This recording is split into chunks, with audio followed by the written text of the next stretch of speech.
രാജ്യത്തെ കർഷകർ നേരിടുന്നത് അതിരൂക്ഷമായ പ്രതിസന്ധിയെന്ന് കിസാൻ സഭ അഖിലേന്ത്യാ സെക്രട്ടറി വിജു കൃഷ്ണൻ. 2014 മുതൽ 2024 വരെ 5 ലക്ഷം കർഷകരാണ് ഇന്ത്യയിൽ ആത്മഹത്യ ചെയ്തതെന്നും അദ്ദേഹം പറഞ്ഞു.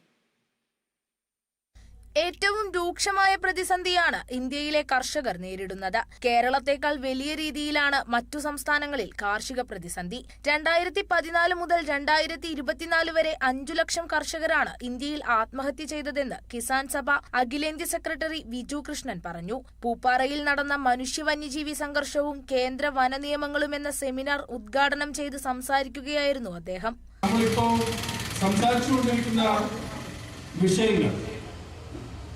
അത് ഏലം കർഷകരുടെ വിഷയമായാലും വനഭൂമി എന്ന് ഈ കാടുമം ഹിൽ റീജനെ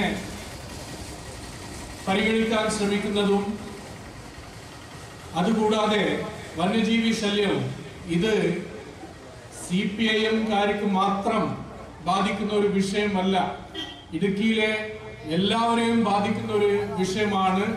തീർച്ചയായും അതിനെതിരെ വലിയ രീതിയിലുള്ള ജനകീയ പ്രതിഷേധവും സമരങ്ങളും ഉയർന്നു വരേണ്ടതുണ്ട്. അതിനൊരു തുടക്കം കുറിക്കുന്ന ദിശയിലോട്ടാണ് ഈ സെമിനാറുകളുടെ ഒരു തുടക്കം കുറിക്കുകയാണ് എന്ന് ഞാൻ ആദ്യം തന്നെ പറയാൻ ഉദ്ദേശിക്കുന്നു. ഫെബ്രുവരി 3, 4, 5, 6 തീയതികളിലായി തൊടുപുഴയിൽ നടക്കുന്ന CPIM ജില്ലാ സമ്മേളനത്തിന് മുന്നോടിയായി ജില്ലയിലെ സാധാരണ ജനങ്ങളെ ബാധിക്കുന്ന കാലിക പ്രാധാന്യമുള്ള വിവിധ വിഷയങ്ങളെ ആസ്പദമാക്കി ജില്ലയിലെ 9 കേന്ദ്രങ്ങളിൽ സെമിനാർ സംഘടിപ്പിക്കുന്നതിന്റെ ഭാഗമായിട്ടാണ് പൂപ്പാറയിൽ മനുഷ്യ വന്യജീവി സംഘർഷവും കേന്ദ്ര വന നിയമങ്ങളും എന്ന വിഷയത്തിൽ സെമിനാർ സംഘടിപ്പിച്ചത്.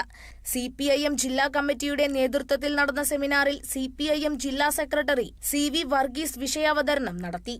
മുൻ MP advocate Joice George, KPCC secretary MN Gopi, KCM ജില്ലാ പ്രസിഡന്റ് ജോസ് പാലത്തിനാൽ, CPIM ജില്ലാ സെക്രട്ടേറിയറ്റ് അംഗം Shailaja Surendran, NR Jayan, Suma Surendran, Liju Varghese, MA Sebastian, V Shaji തുടങ്ങി നിരവധി പ്രവർത്തകരും കർഷകരും രാഷ്ട്രീയ നേതാക്കളും പങ്കെടുത്തു.